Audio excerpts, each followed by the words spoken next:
नमस्कार साथियों, स्वागत है आपका आपके परिवार बीरा ब्रांड में और मैं हूं अभिषेक प्रताप सिंह। जैसा कि हम लोग अपने एनसीईआरटी सीरीज में क्लास 7th पर आ चुके हैं और क्लास 7th में भी हम लोग लास्ट चैप्टर तक आ चुके हैं और आज हम लोग सेकेंड लास्ट चैप्टर यानी कि कुल मिलाकर इसमें 9 चैप्टर्स हैं और हम लोग 8वें चैप्टर पर आ चुके हैं और वो है मानव पर्यावरण अन्योन क्रिया।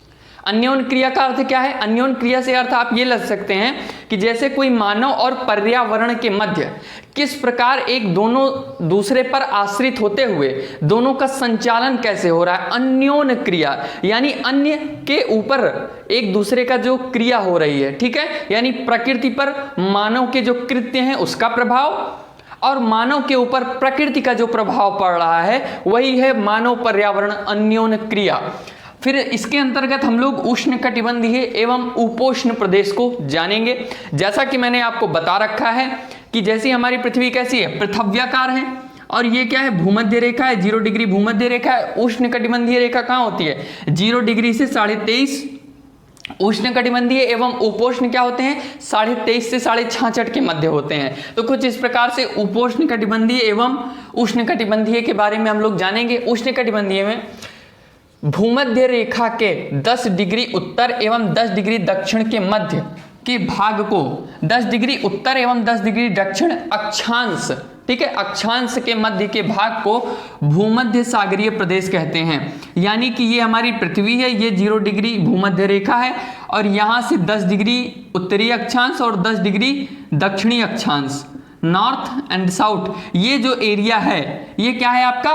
भूमध्य सागरीय प्रदेश का एरिया है, ठीक है। इसके अंतर्गत सबसे पहले हम लोग अमेजन बेसिन के बारे में जानेंगे। आप लोग ये देख रहे होंगे, ये चित्र आपको अच्छे से समझ में आ रहा होगा कि यह दक्षिण अमेरिका का चित्र है, ठीक, दक्षिण अमेरिका महाद्वीप का चित्र है। उसके अंतर्गत जो हमारा अमेजन बेसिन है उसके बारे में हम लोग जानकारी प्राप्त करेंगे। जैसा कि इसकी खोज स्पेन के अन्वेषकों ने किया, उन्हीं के द्वारा इस क्षेत्र का नाम अमेजन रखा गया। जब स्पेन के जो क्या कहते हैं खोजने वाले थे, अन्वेषक थे, वे वहाँ पर अमेजन के जंगलों में गए तो उन्होंने उस क्षेत्र को खोजा। तो वहाँ पर गए तो वहाँ की जो अमेजन की जो आदिवासी जनजातियाँ थी उन्होंने उन पर आक्रमण कर दिया। तो उन्हें कुछ अपना ऐसी सीन याद आ गई। किसको? ये जो स्पेन के अन्वेषक थे उनको याद आ गया कि एक समय में उनके ऊपर आक्रमण हुआ था अमेजोन्स नामक जातियों के द्वारा। तो उनको ऐसा एहसास होने लगा तो उन्होंने इस क्षेत्र का नाम अमेजन रख दिया। क्या रख दिया? अमेजन रख दिया। अमेजन नदी में बहुत सारी सहायक नदियां मिलकर अमेजन बेसिन का निर्माण करती हैं, ठीक है, अमेजन बेसिन का निर्माण करती हैं। यह नदी basin Brazil, Peru, Bolivia, Ecuador, Colombia तथा वेनेजुएला के छोटे भागों से अपवाहित होती है। यानी अमेजन बेसिन में ये देख लीजिए आप, यहाँ पे आपको वेनेजुएला दिख रहा है, कोलंबिया, इक्वाडोर, पेरू, बोलीविया और ये ब्राजील का क्षेत्र है। अमेजन नदी का सबसे बड़ा ये जानिए कि इसको सबसे बड़ी नदी बेसिन विश्व का क्यों कहा जाता है। ये इधर पश्चिम के पहाड़ों से निकलती है अमेजन नदी और यहाँ पे Peru, Ecuador, Colombia, Venezuela, Bolivia, Brazil के क्षेत्रों से होते हुए यह आगे ब्राजील के अंतिम छोर पर अंध महासागर में जाकर अटलांटिक महासागर में गिरती है। कहाँ? अंध महासागर, जिसे अटलांटिक महासागर में जाकर यह अमेजन नदी गिरती है। इसकी कई सारी सहायक नदियां होती हैं। तो कुछ इस प्रकार से है, यानी ये पश्चिम के पर्वतों से निकलकर पूर्व में जाकर अंध महासागर में मिल जाती है। तो ये था हमारे अमेजन नदी के बारे में, ठीक। और क्या है? अमेजन बेसिन की जलवायु कैसी है? जो अमेजन का क्षेत्र है, अमेजन वर्षा वन है, वहाँ की जलवायु कैसी है? क्योंकि यह भूमध्य सागरीय प्रदेश के अंतर्गत आता है तो यहाँ की जलवायु गर्म एवं नम है। आप ऐसा खुद ही समझिए कि मान लीजिए वर्षा का समय है और वर्षा होने से पहले पर्याप्त गर्मी रही हो, बहुत ज़्यादा गर्मी रही हो, धूप की वजह से बहुत ज़्यादा गर्मी रही हो और उस गर्मी के बाद वर्षा हो लेकिन इतनी ना हो कि वो मौसम को पूरा ठंडा कर दे, इतनी वर्षा ना हो। हल्की वर्षा हुई, चिपचिपाहट, नमी, गर्मी बढ़ जाती है और हम लोगों को कैसा लगे, और सब चिपचिपा फील होता है और हम लोगों को उसमें ये कह लीजिए इरिटेटिंग हम लोग को महसूस हो रहा होता है। तो चूंकि वह भूमध्य सागरीय प्रदेश है, वहाँ पर वर्षा तो बहुत अधिक मात्रा में होती है, लेकिन वहाँ का तापमान भी बहुत अधिक होता है, यानी कि प्रत्येक सुबह धूप और उसके बाद शाम के समय से वर्षा, तो यानी नमी और चिपचिपाहट, गर्मी लगातार बनी रहती है। इसलिए वहाँ का जलवायु गर्म एवं नम है।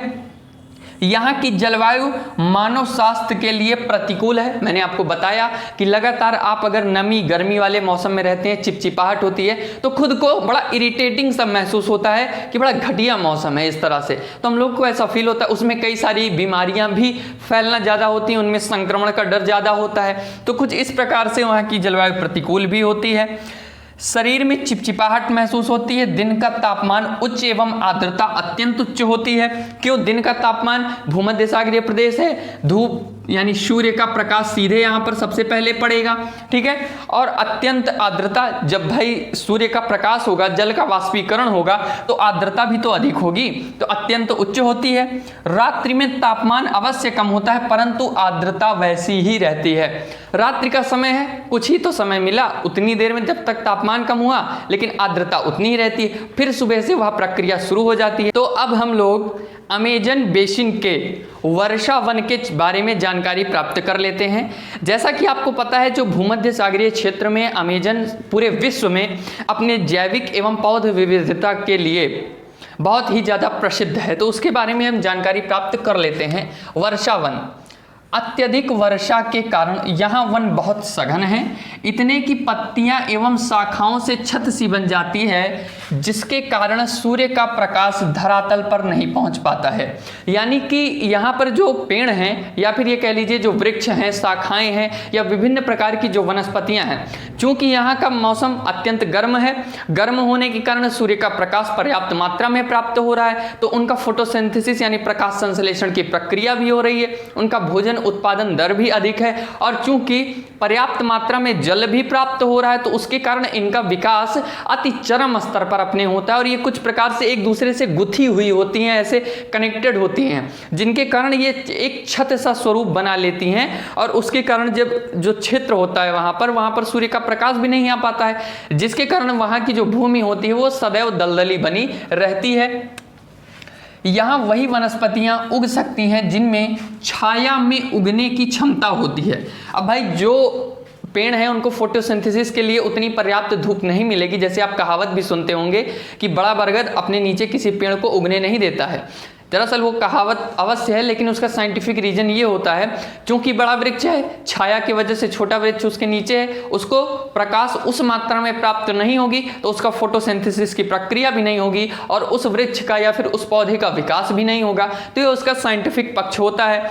लेकिन यहाँ पर वही उग सकते हैं जिनमें इतनी क्षमता हो कि वे छाया में उगें, तो इस प्रकार से यहाँ पर होता है। परजीवी पौधे, मतलब कि ऐसे पौधे या फिर ऐसे वृक्ष जो किसी दूसरे वृक्ष या पौधे पर आश्रित होते हैं, अन्योन्याश्रित होते हैं, परजीवी पौधों के रूप में यहाँ आर्किड एवं ब्रोमिलायड पैदा होते हैं। ये जो आर्किड एवं ब्रोमिलायड हैं, ये सब पौधों के नाम हैं, परजीवी पौधे हैं ये, ठीक है। वर्षा वन में प्राणी जगत की पर्याप्त विभिन्नता पाई जाती है, क्योंकि यहाँ विभिन्न प्रकार की वनस्पतियाँ भी पाई जाती हैं। तो जितने प्रकार की वनस्पतियाँ, तो उतने ही उन परिस्थितियों में रहने वाले जीव का विकास भी इन क्षेत्रों में पाया जाएगा। तो उसी प्रकार से गुंजन पक्षी, रंगीन पक्षी एवं भोजन के लिए बड़ी चोंच वाले पक्षी भी पाए जाते हैं, ठीक है। जैसे भारत के पक्षियों में सामान्यतः उनकी चोंच छोटी होती है, कीड़े मकोड़े खाते हैं, लेकिन वहाँ के जो पक्षी हैं उनकी चोंच पर्याप्त लंबी होती है, जिसके कारण वे छोटे मोटे जीव को भी खा पी के बराबर कर देते हैं, इतना उनमें क्षमता होती है। प्राणियों में बंदर, स्लॉथ, चींटी खाने वाले टैपीर, ठीक है, वहाँ की चींटियाँ थोड़ी बड़ी बड़ी होती हैं, तो जो टैपीर होते हैं, टैपीर नाम का एक जीव होता है जो चींटियों की झुंड को यानी चींटियों को खाता है। उसका आकार तो बड़ा होता है लेकिन वो खाता चींटियों को है, तो उसे टैपीर कहते हैं। टैपीर भी यहाँ पाए जाते हैं। सांप एवं सरीसृप की कई प्रजातियाँ यहाँ पाई जाती हैं। सदाबहार वन वाले चैप्टर में यानी इसके जस्ट पिछले वाले चैप्टर में हमने आपको बताया है कि एनाकोंडा जैसे विशालकाय सरीसृप यहीं पर पाए जाते हैं।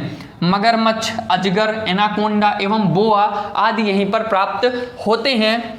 इन सब के अतिरिक्त हजारों प्रकार के कीड़े मकोड़े पाए जाते हैं। यह क्षेत्र चूंकि चिपचिपा है, गर्म है, तो आप सामान्यतः देखते होंगे जब गर्मी के मौसम में गर्मी बीत रही होती है और वर्षा शुरू होने वाली होती है, तो उन दोनों में जो ट्रांजिशन फेज होता है यानी हल्की वर्षा, गर्मी अधिक, आर्द्रता अधिक, तो चिपचिपा मौसम होता है। उस समय अगर मक्खी आसपास खूब ज़्यादा हो जाती है और कहीं वो आपके शरीर पर या बैठती हैं तो आपको अजीब सा एक इरिटेटिंग फील होता है। तो कुछ ऐसी स्थितियाँ वहाँ पर भी उत्पन्न होती हैं। तो कीड़े मकोड़ों की हजारों प्रजातियाँ वहाँ पर पाई जाती हैं। ठीक है। मांस खाने वाली मछली, कौन? मांस खाने वाली मछली पिरान्या यहीं पाई जाती है। ये अपने आप में बहुत खतरनाक मछली होती है। मतलब अगर कोई बड़ा सा जानवर या जीव भी हो तो उसको एक बार में इतनी तेजी से ये लोग खाते हैं कि इसका कोई हद ही हिसाब नहीं है। ठीक है, बहुत खतरनाक होती हैं। इस प्रकार जीवों की विविधता की दृष्टि से यह बेसिन असाधारण रूप से विश्व प्रसिद्ध है। ठीक है, किसके कारण? अपनी विविधता के कारण, जीवों एवं वनस्पतियों दोनों प्रकार की विविधताओं के कारण। ठीक है, अब हम जान लेते हैं कि अगर यह क्षेत्र है तो यहाँ पर कोई ना कोई आदिवासी जनजाति हो या मनुष्य का अधिवास अवश्य होगा। ठीक है, तो सोचिए आप लोग, इतनी विषम परिस्थितियों वाले क्षेत्र में भी उनको अपने उस क्षेत्र से कितना प्रेम है कि वे वहाँ पर रहते हैं और अपना जीवन गुजारते हैं और वहाँ से वो पलायन नहीं करते हैं। यानी कि उन्हें अपने उस क्षेत्र की परिस्थितियों में प्रतिकूल ने भी उन्हें अनुकूल बनाने के लिए वे सदैव प्रयास करते रहते हैं। ठीक है, तो वो क्या है कि यहाँ के पुरुष शिकार करते हैं तथा नदी में मछली पकड़ते हैं, जबकि महिलाएं फसलों का ध्यान रखती हैं। अब उसका रीज़न क्या है कि फसलों का ध्यान रखती हैं? जो पुरुष हैं वे जंगल में जाते हैं, वे शिकार करते हैं, मछलियां पकड़ते हैं, लेकिन कभी कभी क्या हुआ कि मान लीजिए शिकार ना हो पाया, उनमें अनिश्चितता होती है, तो उसके कारण क्या होता है, महिलाएं स्वयं कुछ खेती करती हैं जिसके कारण वे फसलें उगाती हैं और किसी दिन मान लीजिए शिकार नहीं हुआ तो उन फसलों से घर का भरण पोषण होता है। ठीक है, वे मुख्यतः टेपियोका, अनानास, शकरकंद उगाते हैं। शिकार मिलना अनिश्चित होता है, इसलिए शाक सब्जियों का प्रयोग किया जाता है जो कि महिलाएं स्वयं उगाती हैं जहां वे रहती हैं उसके आसपास के क्षेत्र में और उसकी देखभाल करती रहती हैं। तो यहाँ पर आप देख सकते हैं कि स्त्रियों का भी उस क्षेत्र में कितना बड़ा महत्व है। यानी कि अगर वे उस क्षेत्र को, अगर वहाँ पर ये मानसिकता आ जाए कि सिर्फ पुरुष ही लाकर मुझे देगा तो मेरा परिवार चलेगा और हम सब खाएंगे, तो हो सकता है कि कई दिन उनके जीवन के ऐसे बीतें जब उन्हें उनके परिवार को भूखा सोना पड़े। लेकिन आदिवासी जनजातियों में भी कुछ प्रकार से महिलाओं एवं पुरुषों के मध्य इतना वो बातों की समझ की है परिपक्वता कि महिलाएं भी समझती हैं कि हर किसी को अपने परिवार चलाने के लिए उसका भाग जरूर होना चाहिए। तो ठीक है, कर्तन एवं दहन पद्धति द्वारा खेती होती है। कर्तन एवं दहन पद्धति आप समझ सकते हैं जैसे भारत के आदिवासी क्षेत्रों में या फिर और सभी आदिवासी क्षेत्रों में जैसे झूम खेती होती है, प्राचीन समय में होती थी झूम खेती, उसी को कर्तन एवं दहन पद्धति। कर्तन मतलब काटना, दहन मतलब जलाना। यानी कि कोई आदिवासी जनजाति है वे जगह जगह पर जाकर अपने आवास को चेंज करती हैं, तो वो किसी जगह के क्षेत्र को पेड़ पौधे वहाँ काट पीट कर उनको जला दिया जाता है, मिट्टी उर्वरक हुई, 3-4 वर्षों तक उससे वो खेती किए, जब उसका उपजाऊपन खत्म हो गया उस क्षेत्र को छोड़कर वे फिर दूसरी जगह पर चले जाते हैं, वहां पर वनस्पतियों को काटते हैं, खेती करते हैं। तो इस प्रकार की एक चक्रीय प्रक्रिया उनके जीवन में चलती रहती है, तो उसी को कर्तन एवं दहन पद्धति कहा जाता है। इनका प्रमुख आहार, ठीक, इनका प्रमुख आहार मेनियोक जिसे बसावा भी कहते हैं, जो आलू की भांति जमीन में उगाया जाता है। जिस प्रकार आलू को उगाया जाता है खेतों में, उसी प्रकार वहाँ की जो प्रमुख आहार है वो मेनियोक है। ठीक है, ये हो गया। काफ़ी, मक्का, कोको जैसी नगदी फसलों का उत्पादन भी ये करते हैं। क्योंकि वर्तमान समय में सभी आदिवासी क्षेत्रों में रहने वाले लोगों के लिए, या फिर जो हम सब पढ़े लिखे शिक्षित सो कॉल्ड लोग हैं, या फिर अब जो विश्व में संस्थाएं बन गई हैं, वे भी आदिवासियों को मुख्य धारा से जोड़ने का पूर्णतः प्रयास कर रही हैं। उनके पास आधुनिकता के साधन भी पहुंचा रही हैं, उन्हें आधुनिक बनाने के लिए मुख्य धारा में लाने का भी प्रयास किया जा रहा है। तो उसके तहत वे अब नगदी फसलों का भी उत्पादन करने लगे हैं। कुछ परिवार मधुमक्खी के छत्ते के आकार वाले घरों में रहते हैं, तो कुछ मलोका, ठीक है, वहां पे जो बड़े बड़े अपार्टमेंट में घर बने होते हैं उन्हें मलोका कहते हैं। मलोका कहे जाने वाले बड़े अपार्टमेंट जैसे घरों में रहते हैं, ठीक है, ये हो गया। अब एक इंपॉर्टेंट चीज है, जैसा कि था प्राचीन समय में या फिर कुछ पुराने समय में, आप चले जाइए कि 70 के दशक के पहले, यानी कि 1970 के दशक के पहले, तो जो अमेजन नदी क्षेत्र था या फिर अमेजन का जो वर्षावन क्षेत्र था, वहां पर जाने के लिए नदी एकमात्र सहारा था, जहां पर वे नाव से जाते थे और किसी भी प्रकार का क्रियाकलाप या फिर वहां के आदिवासियों को मुख्य धारा से जोड़ने का कार्य किया जाता था। लेकिन 1970 में महामार्ग एक महामार्ग बनाया गया।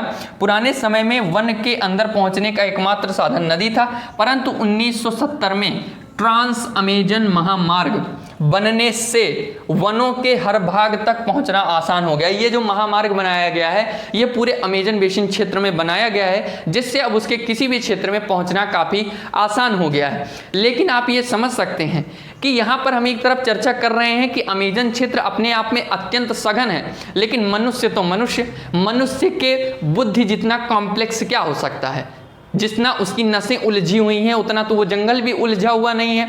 तो उन्होंने क्या किया, महामार्ग बनने से अब वहां की वनस्पतियों को मानव अपने लाभ के लिए पर्याप्त मात्रा में हानि पहुंचा रहा है। वर्तमान में कुछ जो फैक्ट्स जो रिसर्च हुए उनमें पाया गया कि जो अमेजन क्षेत्र है वहां का एक विस्तृत भाग लुप्त होता जा रहा है, यानी कि मानव गतिविधियां वहां पर बढ़ गई हैं। इस प्रकार से उस प्राकृतिक संपदा का क्षरण होता दिखाई दे रहा है। तो अब तक हम लोग अमेजन नदी बेसिन के क्षेत्र में वहां के वर्षावन, वहां के निवासियों और सब जानकारी वहां के क्षेत्र में हमने भूमध्य सागरीय प्रदेश के संदर्भ में प्राप्त की। अब वहां से उठकर कहाँ जाते हैं, अपने भारतीय क्षेत्र में। यहाँ पर जो गंगा ब्रह्मपुत्र भारत का मैदानी क्षेत्र बेसिन है, इसके बारे में हम लोग जानकारी प्राप्त करते हैं। गंगा तथा ब्रह्मपुत्र नदी की सहायक नदियां मिलकर भारतीय उपमहाद्वीप में गंगा ब्रह्मपुत्र बेसिन का निर्माण करती हैं। यह बेसिन उपोष्ण में 10 डिग्री उत्तर से 30 डिग्री उत्तर अक्षांश के उत्तरी अक्षांश के मध्य स्थित है। आप भारत के मानचित्र में देख सकते हैं, यह तिब्बत वाला रीजन है, यह तिब्बत वाला रीजन है, यह हमारा भारत है। क्या है, हमारा भारत है। ये नेपाल, भूटान, सिक्किम वाला क्षेत्र है, ठीक है, ये क्षेत्र है। यहाँ पर मानसरोवर झील है, यहाँ से होते हुए ब्रह्मपुत्र नदी का प्रवाह होता है। नदियों का प्रवाह किस प्रकार से होता है, कौन नदी कहाँ है, मैदानी क्षेत्र, पठारी क्षेत्र, इसके संदर्भ में एक विस्तृत अध्ययन हमने पिछली कक्षाओं में कर रखा है। तो वहाँ पर आप जाकर इसे देख सकते हैं क्लास 6 की सीरीज में। और इसके अंतर्गत फिर इधर से गंगा नदी, उसकी सहायक नदियाँ जो हैं वे प्रवाहित होते आती हैं, तो उनके कारण और इधर ब्रह्मपुत्र नदी के कारण जो उनका अवसादों का एकत्रीकरण होता है, उससे जो मैदानी क्षेत्र का निर्माण हुआ या फिर उन क्षेत्रों से जो नदियां प्रवाहित होकर आ रही हैं, तो गंगा ब्रह्मपुत्र बेसिन कही जाएंगी। ठीक है, ये हो गया। घाघरा, सोन, चंबल, गंडक, कोसी, यमुना आदि गंगा की सहायक नदियां एवं लोहित, दिबांग, तिस्ता आदि ब्रह्मपुत्र की नदियां इसमें अपवाहित होती हैं। गंगा एवं ब्रह्मपुत्र के मैदान पर्वत के भाग, हिमालय के गिरिपाद मतलब हिमालय का जो शिवालिक श्रेणी वाला क्षेत्र है उसे गिरिपाद कहा जाता है। यानी कि पूरा का पूरा हिमालय है तो उसके जो निचला भाग होता है, एकदम अपर फ्रंट लाइन जो होती है वो हो गया। ठीक है, तो इसका गिरिपाद तथा पश्चिम बंगाल में सुंदरवन का डेल्टा जो विश्व का सबसे बड़ा डेल्टा है, ये वही है सुंदरवन का डेल्टा। इस बेसिन की मुख्य विशेषताएं हैं, यानी गंगा ब्रह्मपुत्र नदी बेसिन क्षेत्र की जो प्रमुख विशेषताएं हैं उसमें उत्तर का विस्तृत मैदानी भाग, सुंदरवन का डेल्टा, हिमालय के गिरिपाद क्षेत्र एवं विभिन्न प्रकार की वनस्पतियां एवं जो संसाधन है वो उनकी वहां की प्रमुख उपलब्धि या क्षेत्र कह लीजिए हैं। क्योंकि गंगा ब्रह्मपुत्र में यहाँ मानसूनी जलवायु के कारण जून से सितंबर के मध्य वर्षा होती है और पर्वतीय क्षेत्रों की अपेक्षा मैदानी भागों में जनसंख्या घनत्व अधिक पाया जाता है। अब इसका कारण क्या हो सकता है? क्योंकि जो मैदानी भाग है, मनुष्य, मैंने अभी पिछली कक्षा में चर्चा किया कि मनुष्य अपना निवास स्थल कहाँ पर बनाता है। जैसे सिंधु घाटी सभ्यता में सिंधु नदी के किनारे, क्यों? वहाँ पर उपजाऊ क्षेत्र था, नदी से जल की उपलब्धता हुई, वो खेती भी कर सकते थे और अपना जीवन यापन भी कर सकते थे। उसी प्रकार भारत के उत्तरी मैदान वाले भाग में गंगा ब्रह्मपुत्र नदी बेसिन से जल की प्राप्ति, उपजाऊ खेत, मृदा इत्यादि हैं, तो उनसे फसलों का उत्पादन, वहां पर किसी भी प्रकार की निर्माण प्रक्रिया में आसानी, क्योंकि समतल क्षेत्र है, ज्यादा वहां पर उनको कटाई पिटाई करने की आवश्यकता नहीं है। यहां पर संसाधनों का विकास, सूचना प्रौद्योगिकी का विकास एवं किसी भी प्रकार की सड़क, रेल मार्ग या फिर किसी भी प्रकार के विकास में यह क्षेत्र उत्तम है, क्योंकि यहाँ पर वहां पे एक्स्ट्रा एफर्ट करने की वहां पर आवश्यकता उनको नहीं होती है। तो यहाँ पर इन क्षेत्रों में जनसंख्या का अधिक घनत्व तो पाया जा सकता है। जैसे आप बिहार, उत्तर प्रदेश के क्षेत्र देखते हैं, दिल्ली का क्षेत्र देखते हैं, ये सब क्षेत्र कहाँ हैं? इतने भारत का उत्तरी मैदान वाले क्षेत्र हैं, लेकिन इनमें जनसंख्या दबाव पर्याप्त मात्रा में बहुत अधिक है। ठीक है, क्योंकि यहाँ की मृदा उपजाऊ, उर्वर एवं संसाधनों के विकास के लिए उत्तम है। हम इसके बारे में चर्चा कर ही चुके हैं। इसलिए कृषि यहाँ का प्रमुख व्यवसाय है। कौन? कृषि यहाँ का प्रमुख व्यवसाय है। इन क्षेत्रों में जल की पर्याप्तता के कारण धान यहाँ की प्रमुख फसल है। उत्तर प्रदेश, बिहार, पश्चिम बंगाल, इन जो क्षेत्र हैं यहाँ पर धानों की उत्पादकता ठीक ठाक पर्याप्त अधिक मात्रा में हो जाती है, क्योंकि इनके लिए जल की उपलब्धता चाहिए। और उत्तरी मैदानी भागों में नदियां हैं, नदियों के कारण नहर हैं, तालाब हैं, यानी कि ये कह सकते हैं सीधी भाषा में कि जल की पर्याप्तता से उपलब्धता है इन क्षेत्रों में। यहाँ तक कि आपको ये जानकर आश्चर्य होगा कि पश्चिम बंगाल में एक ही वर्ष में धान की 2 किस्में पैदा की जाती हैं। ठीक है, तो ये आप समझ सकते हैं कि जल वाला क्षेत्र है, उपजाऊ क्षेत्र है, इसीलिए तो एक वर्ष में 2 धान की फसलें उपजा पा रहे हैं वो। तो ये सब चीजें उनके कारण हो गया। गेहूं, मक्का, ज्वार, चना एवं बाजरा आदि की भी खेती की जाती है। पश्चिम बंगाल में एवं असम में, ये जो पश्चिम बंगाल एवं असम में चाय के बागान मिलते हैं। बिहार व असम के कुछ क्षेत्रों में रेशम, सिल्क, कीट संवर्धन का उत्पादन किया जाता है। यानी जो सिल्क होता है, कीट के धागे, रेशे होते हैं, इनके कीटों का उत्पादन यहाँ पर इन क्षेत्रों में किया जाता है। ठीक, इन क्षेत्रों में हाथी, बाघ, हिरण एवं बंदर आदि सामान्य रूप से पाए जाने वाले जीव पाए जाते हैं। एक सींग वाला गैंडा ब्रह्मपुत्र के मैदान में पाया जाता है एवं डेल्टा क्षेत्रों में बंगाल टाइगर, मगरमच्छ, घड़ियाल पाए जाते हैं। ठीक है, मछलियों में भी इन क्षेत्रों में, यानी जो बंगाल की खाड़ी क्षेत्र है या फिर जो नदीय क्षेत्र है, यहाँ पर शुद्ध जल की उपलब्धता होने के कारण रोहू, कतला एवं हिल्सा मछलियों की ये सब प्रमुख प्रजातियां हैं जो यहाँ पर पाई जाती हैं। और एक नोट करके बहुत ही इंटरेस्टिंग चीज ये आप कह लीजिए हैं, इसमें एक डॉल्फिन है जिसे अंधी डॉल्फिन कहा जाता है, सुसु। ठीक है, उसका नाम है सुसु। यह जल की शुद्धता प्रदर्शित करने वाली मछली है। जल की शुद्धता प्रदर्शित करने वाली मछली से तात्पर्य ये है कि ये डॉल्फिन सिर्फ वहीं पर पाई जाती है जहां पर जल पर्याप्त मात्रा में शुद्ध रूप से उपलब्ध होता है। तो ये बंगाल की खाड़ी वाले क्षेत्रों में और नदी वाले क्षेत्रों में ये मात्रा पाई जाती है, जो कि ये प्रदर्शित करती हैं कि इन क्षेत्रों में अभी शुद्ध जल बचा हुआ है। लेकिन वर्तमान समय में प्रौद्योगिकी के विकास के कारण यहाँ पर जल गंदा होता जा रहा है और ऐसी प्रजातियां विलुप्त होती जा रही हैं, जो कि मानव पर्यावरण अन्योन्य क्रिया के कारण कई विषम प्रतिकूल परिस्थितियां उत्पन्न कर सकता है और हमारी प्राकृतिक संसाधनों को हानि पहुंचा सकता है। तो इस प्रकार हमने क्लास 7 के चैप्टर नंबर 8 यानी कि हमारा सेकंड लास्ट चैप्टर खत्म कर लिया है। तो इस प्रकार से आज की वीडियो यहीं तक। अगर आपको यह वीडियो अच्छी लगी हो तो इसे लाइक, शेयर एंड सब्सक्राइब करें। इस चैप्टर से रिलेटेड जो नोट्स हैं वो आपको हमारे टेलीग्राम चैनल से मिल जाएंगे, जिसका डिस्क्रिप्शन में हमारे लिंक दिया हुआ है, वहां से जाकर आप उसे प्राप्त कर सकते हैं। और हमने 2 नई वीडियो भी दी हुई है आपको, एक आपके स्टडी के लिए, एक हमने एक अच्छी समझ के लिए यानी रोमांस, क्लासिक इत्यादि पर भी जो वीडियो दी है, रोचक तथ्यों की है, हिस्ट्री, ज्योग्राफी यानी आपके अध्ययन के लिए पर्याप्त मात्रा में संसाधन हमने उपलब्ध करा रखा है। वहां से गुजरते हुए आप अपने ज्ञान को बढ़ा सकते हैं। तो मिलते हैं नेक्स्ट वीडियो में, तब तक के लिए धन्यवाद।